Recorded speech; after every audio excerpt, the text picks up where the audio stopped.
हमारा टॉपिक है representation of real number.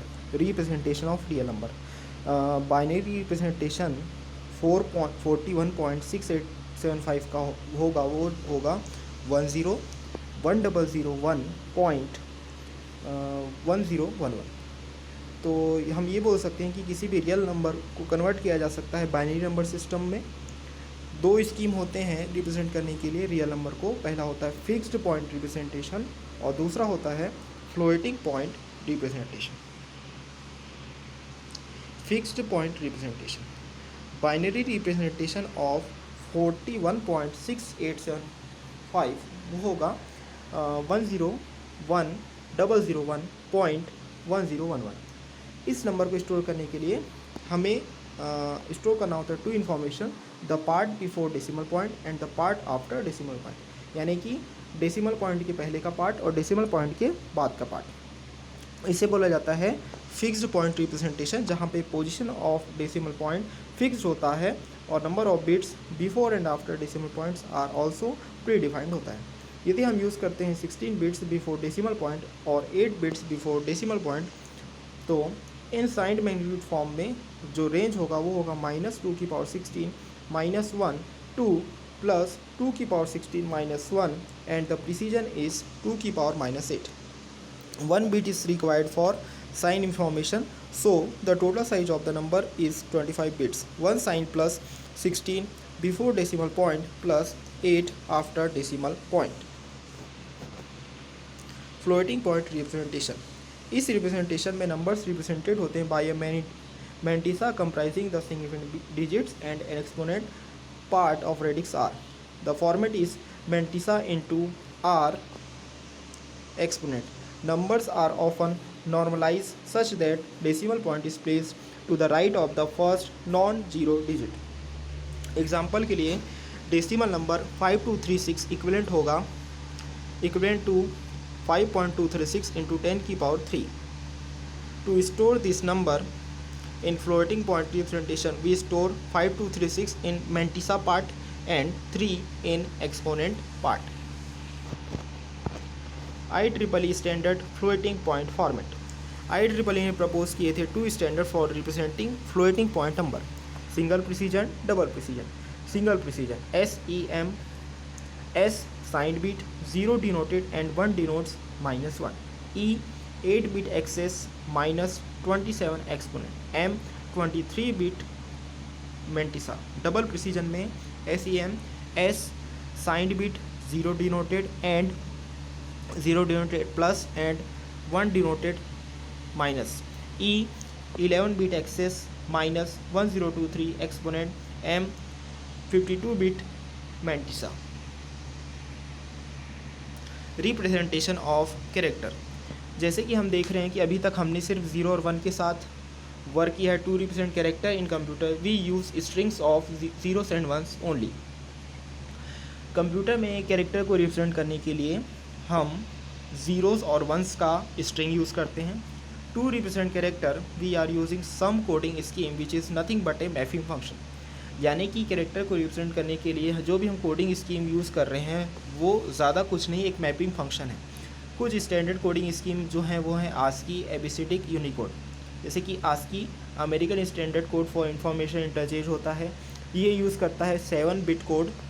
All together हमारे पास 128 कॉम्बिनेशन होते हैं 7 बीट्स के, और हम रिप्रेजेंट कर सकते हैं 128 कैरेक्टर। एग्जांपल के लिए यदि आप 65 को रिप्रेजेंट करेंगे तो 65 इज इक्वल टू 1000001 रिप्रेजेंट करता है कैरेक्टर ए को। EBCDIC extended binary coded decimal interchange code होता है, ये यूज़ करता है 8 बिट कोड और हम रिप्रेजेंट कर सकते हैं 256 कैरेक्टर। यूनिकोड ये यूज़ करता है to capture most of the languages of the world, ये यूज़ करता है 16 बिट। यूनिकोड प्रोवाइड करता है unique number for every character, no matter what the platform, no matter what the program, no matter what the language, यानी कि unique हम बोल सकते हैं कि यूनिकोड प्रोवाइड करता है unique number for every character, भले वो किसी भी प्लेटफॉर्म पे हो, किसी भी प्रोग्राम में हो, किसी भी लैंग्वेज में हो। यूनिकोड स्टैंडर्ड को अडॉप्ट किया गया है बहुत सारे इंडस्ट्री लीडर जैसे कि Apple, HP, IBM, just system, Microsoft, Oracle, SAP, Sun, Sybase, Unisys and many others. A brief history of computer architecture. Computer architecture क्या है? फील्ड ऑफ स्टडी जहाँ पे हम सेलेक्ट करते हैं और इंटरकनेक्ट करते हैं हार्डवेयर कंपोनेंट्स को, ताकि हम कंप्यूटर को क्रिएट कर सकें और सेटिस्फाई कर सकें फंक्शनल परफॉर्मेंस और कॉस्ट को उसको। ये रिफर्स करता है उन एट्रीब्यूट्स को जो कि रिलेटेड होते हैं कंप्यूटर सिस्टम्स से, और ये एट्रीब्यूट्स विजिबल होते हैं प्रोग्रामर को, और एक डायरेक्ट इफेक्ट होता है on the execution of a program. Computer architecture concerns करता है मशीन ऑर्गेनाइजेशन को, इंटरफेसेस को, एप्लीकेशन को, टेक्नोलॉजी को, मेजरमेंट को और सिमुलेशन को, जिसमें इंक्लूड होता है instruction set, data format, principle of operation में क्या होता है? Formal description of every operation होता है। फीचर्स जैसे कि organization of programmable storage, register used, interrupt mechanism etcetera. Short में हम ये बोल सकते हैं कि ये कॉम्बिनेशन है इंस्ट्रक्शन सेट आर्किटेक्चर का, मशीन ऑर्गेनाइजेशन का और रिलेटेड हार्डवेयर का। Brief history of computer architecture. First generation जो था वो था 1940 टू 1950 वैक्यूम ट्यूब। इसमें आया एनएक 1945, जिसको डिज़ाइन किया गया था मॉशी एंड एचआर्ट के द्वारा, बिल्ड किया गया था यूएस आर्मी के द्वारा, ताकि कैलकुलेट किया जा सके trajectories for ballistic shells during world war 2। जो एनएक था उसको डिज़ाइन किया गया था मॉशी एंड एचआर्ट के द्वारा, यूनाइटेड स्टेट्स की सेना के द्वारा बनाया गया था ट्रेजेक्ट्री कैलकुलेट करने के लिए, यानी कि हम बोल सकते हैं एक तरीके का एंगल कैलकुलेट करने के लिए बैलिस्टिक शेल्स जो मिसाइल्स रहते हैं वर्ल्ड वॉर 2 के दौरान यूज़ हुए थे उसके लिए। इसमें करीब 18,000 वैक्यूम ट्यूब का यूज़ हुआ था, 1500 रिलेस का यूज़ हुआ था एनएक कंप्यूटर को बिल्ड करने के लिए, और ये प्रोग्राम किया गया था बाय मैनुअली सेटिंग स्विचेस। इसके प्रोग्रामिंग में क्या यूज़ हुआ था? Manually setting switches. यूनिवैक आया 1950 में, ये फर्स्ट कमर्शियल कंप्यूटर था। इसके बाद जॉन वॉन न्यूमैन आर्किटेक्चर दिया गया। ये किसके द्वारा दिया गया? गोल्डस्टाइन और वॉन न्यूमैन ने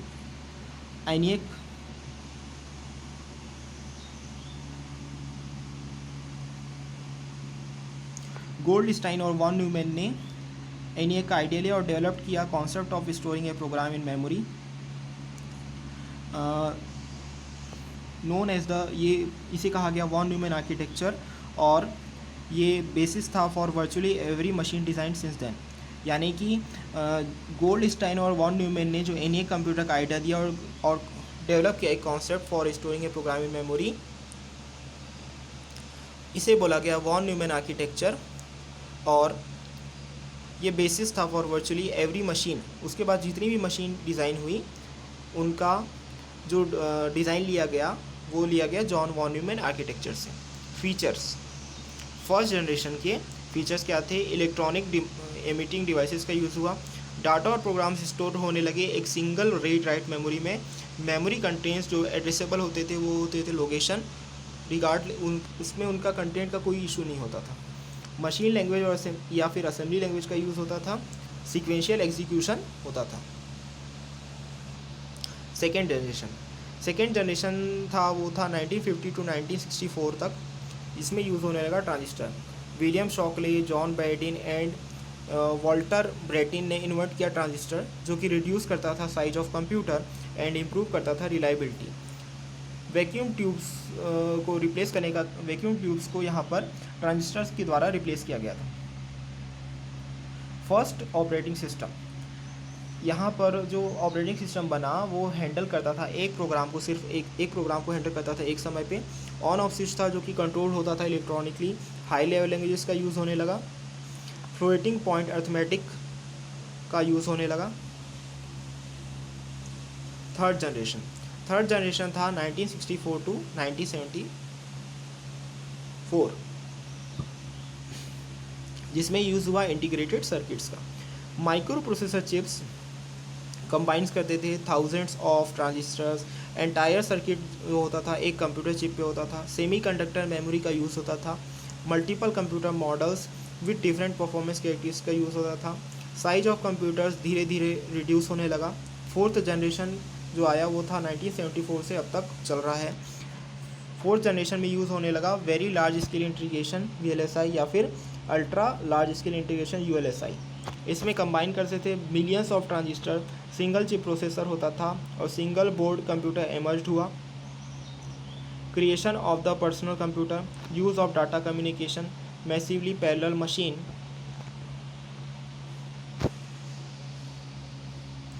evolution of instruction set. Instruction set architecture abstract करता है interface between the hardware and lowest level software. 1950 में आया सिंगल एक्यूमुलेटर जिसे बोला गया एडसेक। 1953 में आया एक्यूमुलेटर प्लस इंडेक्स रजिस्टर जिसके एग्जांपल है Manchester Mark 1, IBM 700 series. Separation of programming model from implementation.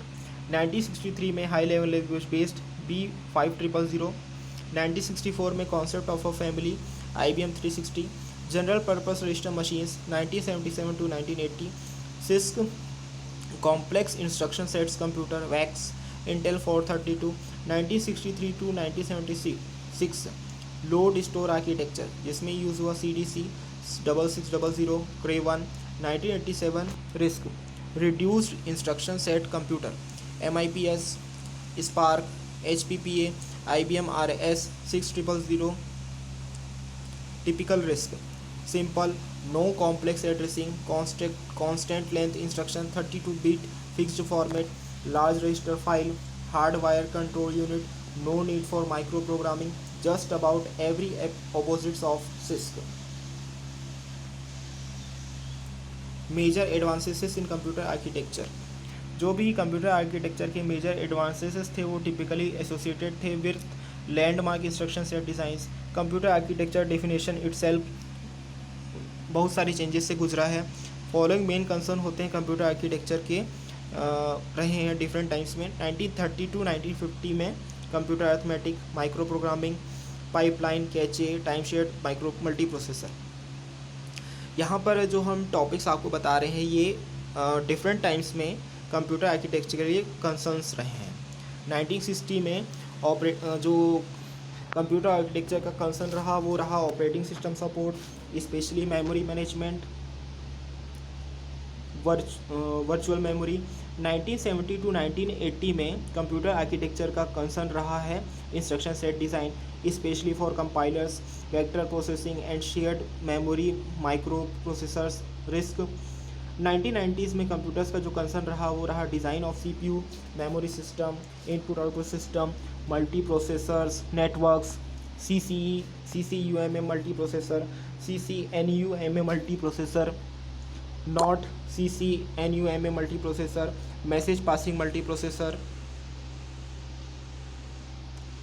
2000s में जो कंप्यूटर आर्किटेक्चर का कंसर्न रहा है वो रहा special purpose architecture, functionally reconfigurable, special consideration for low power mobile processing, chip multiprocessors, memory systems, massive SIMD, parallel processing multiprocessor under a rapidly changing set of forces.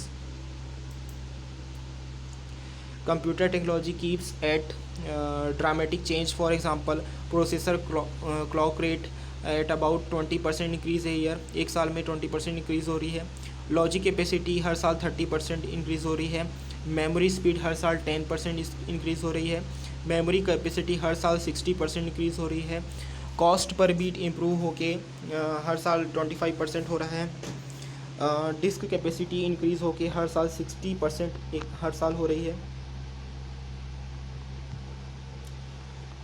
यदि computer architecture को हम world design के view में देखें, important characteristics के साथ जो कि विजिबल होते हैं प्रोग्रामर को, कंप्यूटर ऑर्गेनाइजेशन का मतलब होता है how features are implemented with the specific building blocks visible to designer. Computer organization का मतलब होता है कि कैसे फीचर्स इम्प्लीमेंटेड होंगे with the specific building blocks जो कि विजिबल होंगे डिज़ाइनर को, जैसे कि control signals, interfaces, memory technology etcetera. Computer architecture और ऑर्गेनाइजेशनल क्लोजली रिलेटेड हैं, भले लेकिन वो ज़रूरी नहीं है कि सेम हो। स्टोर्ड प्रोग्राम कंप्यूटर में बहुत सारे बेसिक यूनिट्स होते हैं, जैसे कि प्रोसेसर होता है centre for manipulation and control.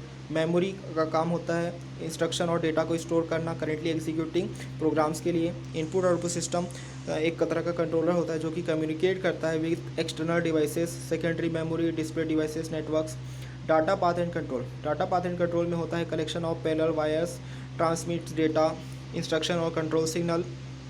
Computer organization define करता है वेज जिसमें ये सारे कंपोनेंट इंटरकनेक्टेड होते हैं और कंट्रोल होते हैं। ये कैपेबिलिटीज़ और परफॉर्मेंस कैरेक्टरिस्टिक्स होता है और दोज प्रिंसिपल फंक्शन यूनिट।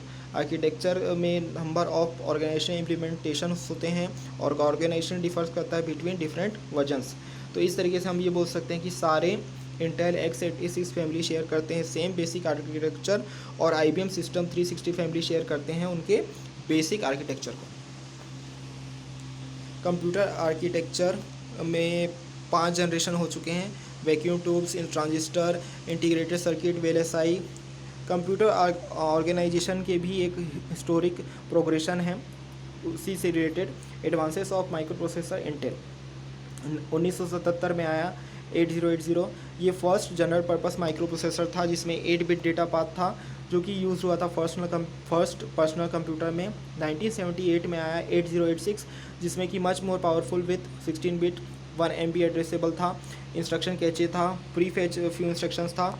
1980 में आया 8087 जिसमें था फ्लोटिंग पॉइंट को प्रोसेसर एडेड था। 1982 में आया 80286 जिसमें 24 मेगाबाइट एड्रेसेबल मेमोरी स्पेस था प्लस इंस्ट्रक्शन था। 1985 में आया 80386 जिसमें था 32 बिट न्यू एड्रेसिंग मोड्स था और सपोर्ट था मल्टीटास्किंग के लिए। 1989 टू 1995 में आया 80486 जिसमें 25-33 मेगाहर्ट्ज़ 1.2 मिलियन ट्रांजिस्टर्स थे, 5 स्टेज पाइपलाइन थे, सोफिस्टिकेटेड पावरफुल कैचे था और एक इंस्ट्रक्शन पाइपलाइन था जो कि बिल्ट इन था मैथ को प्रोसेसर के साथ। पेंटियम 60 उसके बाद आया पेंटियम में 66 मेगाहर्ट्ज़ 3.1 मिलियन ट्रांजिस्टर थे, ब्रांच प्रेडिक्टर था, पाइपलाइंड फ्लोटिंग पॉइंट था, मल्टीपल इंस्ट्रक्शन एग्जीक्यूटेड होता था। पैरेलल में फर्स्ट सुपर स्केलर था IA32। पेंटियम प्रो आया, उसमें था increased super scalar, register renaming, branch prediction, data flow analysis और स्पेक्युलेटिव एग्जीक्यूशन। 1995 टू 1997 में आया पेंटियम 2 जिसमें था 233 166 300 megahertz 7.5 million transistors. First compaction of micro architecture MMX technology, graphics, video and audio processing था। 1999 में आया पेंटियम 2 जिसमें एडिशनल फ्लोटिंग पॉइंट इंस्ट्रक्शन था 3D ग्राफिक्स के लिए। ईयर 2000 में आया पेंटियम 4 जिसमें फर्दर फ्लोटिंग पॉइंट और मल्टीमीडिया इन्हेंसमेंट थे। इवोल्यूशन ऑफ मेमोरी 1970 में आया रैम डी रैम 4.7 मेगाहर्ट्ज़। 1987 में आया FPM fast page mode D RAM 20 megahertz. 1995 में आया EDO extended data output which increases the read cycle between memory and CPU 20 megahertz. 1997 to 1998 में आया SDRAM synchronous DRAM जो कि सिंक्रोनाइज करता था खुद को CPU बस के साथ और रन करता था एक हायर क्लॉक स्पीड। PC 66 का स्पीड था 66 मेगाहर्ट्ज़ और PC 100 का स्पीड था 100 मेगाहर्ट्ज़। 1999 में आया RDRAM रैम बस DRAM जिसमें DRAM with a very high bandwidth 800 megahertz. 1999 to 2000 में आया SDRAM PC 133 at 133 megahertz, DDR at 266 megahertz. 2001 year 2001 में आया EDRAM जो कि था इनहेंस्ड DRAM जो कि डायनेमिक या फिर पावर रिफ्रेश रैम था जिसे बोला जाता था कैच्ड DRAM। नेक्स्ट टॉपिक में हम देखेंगे मेजर बसेस एंड फीचर्स।